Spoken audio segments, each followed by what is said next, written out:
Soalannya tu memang biasa kita dengar. Ada tak tarekat ini di zaman Rasulullah? Itu persoalannya. Sebab orang sekarang ni kena pula ketika ini kita masih lagi dalam cerita tentang ada kumpulan yang menggelarkan sebagai tarekat. Jadi tarekat ni betul tak betul kan? Jadi tarekat sebenarnya namanya, istilahnya itu tak ada lah. Di dulu tak ada, di zaman Rasulullah tak ada lah namanya tarekat. Tetapi daripada sudut amalannya dah ada. Bukan setakat di zaman Rasulullah SAW, tetapi bermula tarekat ini, amalan tarekat itu dah ada sejak mula adanya manusia. Ini yang menariknya. Kerana apa tuan-tuan dan puan-puan rahmat Allah Subhanahu wa taala? Kita kena faham apa yang dibawa oleh para nabi, para rasul ialah 3 perkara asas agama kita. Yang pertamanya bawa tauhid ataupun akidah. Yang keduanya bawa syariat ataupun hukum hakam yang berkaitan dengan fiqh, hukum fiqh kehidupan kita. Dan yang ketiganya ilmu tasawuf. Yang saya nak sebutkan di sini ialah ilmu akidah dan ilmu tasawuf bermula di zaman Nabi Adam alaihissalam sampai kepada Nabi kita junjungan Nabi Muhammad sallallahu alaihi wasallam tak berubah. Sama. Yang berubah apa? Yang berubah syariat kehidupan kita. Yang berubah apa? Cara kehidupan kita, hukum hakam yang berkaitan dengan kehidupan kita. Contohnya apa? Bagi mudah sikit faham. Syariat di zaman Sayyidina Adam, Nabi Adam. Contohnya disyariatkan pada Nabi Adam saudara-saudara ataupun adik-beradik kahwin sama adik-beradik. Contoh. Kalau tidak, tak ada lah zuriat sama sekarang. Kan? Pada ketika itu anak-anak Nabi Adam yang lahirnya kembar dikahwinkan dengan yang lain. Itu yang kita dengar kisah Qabil dan Habil bergaduh. Sebab apa? Sebab dia tak suka yang kembar yang satu lagi. Yang kita dengar kan, akhirnya berbunuh-bunuhan. Ini yang berlaku. Tetapi itulah syariat yang berlaku pada zaman Nabi Adam. Tetapi tauhid sama, mengesakan Allah Subhanahu wa taala, menyembah Allah Subhanahu wa taala. Okey, kita pergi kepada ilmu tasawuf. Sebab kita nak cepat-cepatkan masa ni. Ya, kita potong-potong, kita pergi kepada ilmu tasawuf. Ada tak ilmu tasawuf di zaman Nabi Adam? Jawapannya ada. Kenapa? Macam mana berlaku? Ketika Nabi Adam alaihi salam makan buah khuldi. Yang kita tahu kan, di punca keluarnya Nabi Adam daripada syurga dengan Siti Hawa makan buah khuldi. Maka dia keluar, turun ke bumi.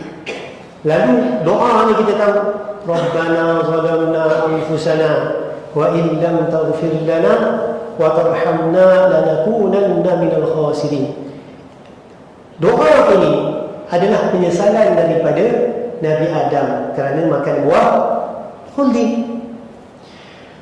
Allah Subhanahu wa taala sebut kisah Nabi Adam alaihi salam bertaubat dalam surah Al-Baqarah.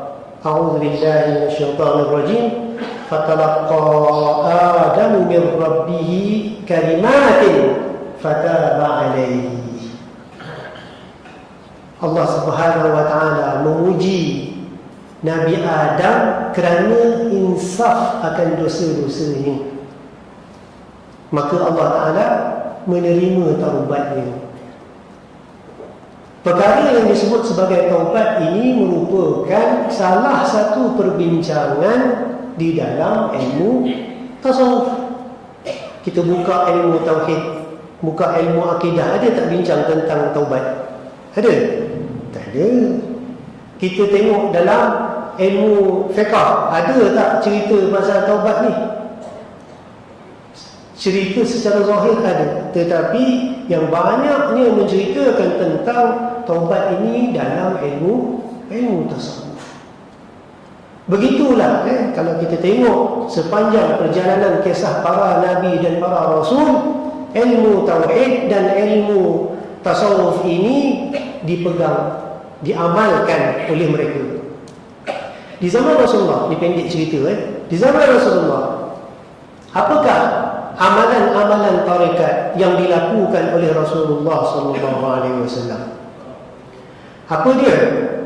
Sebelum baginda SAW dilantik menjadi Rasul, baginda berkhalwah, beruzlah, istilah sekarang bersuluk lah, dalam gua Hira. Saya percaya tuan-tuan dan perempuan pernah pergi Mekah, pernah panjat bukit Jabal Nur, Bukit Nur, dan di situlah gua Hira yang betul-betul pintunya itu, ruang depan tu betul-betul menghadap ke kiblat, menghadap ke Masjidil Haram. Sekarang ni Masjidil Haram kalau nak tengok daripada situ nampak apa tu burj, apa tu nama dipanggil menara menara jam tu nampak betul-betul tentang daripada situ. Jadi amalan yang pertama yang Nabi SAW sebelum mengangkat menjadi Nabi dan Rasul, baginda SAW telah melakukan khalwah. Disebut dalam hadis Bukhari. Tak apa, ada orang menyangkal, dia kata itu belum jadi Nabi lagi, belum jadi Rasul lagi. Sebab itulah kita tak boleh menjadikan dia sebagai asas. Baik, ini kalau orang tolak ni macam-macam lah, dia cari jalan.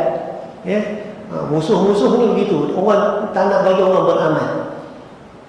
Cuba kita tengok Nabi SAW beriktikaf di Masjid Nabawi 10 hari terakhir bulan Ramadan. Iktikaf. Apa yang Nabi buat? Nabi duduk di masjid selama 10 hari, tak keluar. Malah Nabi dirikan khibab, kemah kecil yang lebarnya 3 kaki, tingginya 3 kaki, tak boleh balik. 10 hari Nabi duduk dalam itu. Disebutkan dalam hadis, baginda SAW tak keluar daripada kemahnya. Mudah bahasa kita, kemahnya, melainkan ada perkara-perkara yang penting dan perlu. Hingga kadang-kadang datang Sayyidah Aisyah rindu kat Nabi, Nabi keluarkan kepala, sikat rambut Nabi, Nabi masuk balik, tak keluar. Malah Nabi SAW pada tahun terakhir Nabi iktikaf di masjid selama 20 hari. Para sufi, ahli sufi kata, orang tasawuf kata, mereka kata iktikaf itulah bentuk amalan yang dilakukan oleh orang-orang sufi. Ada tak? Ada.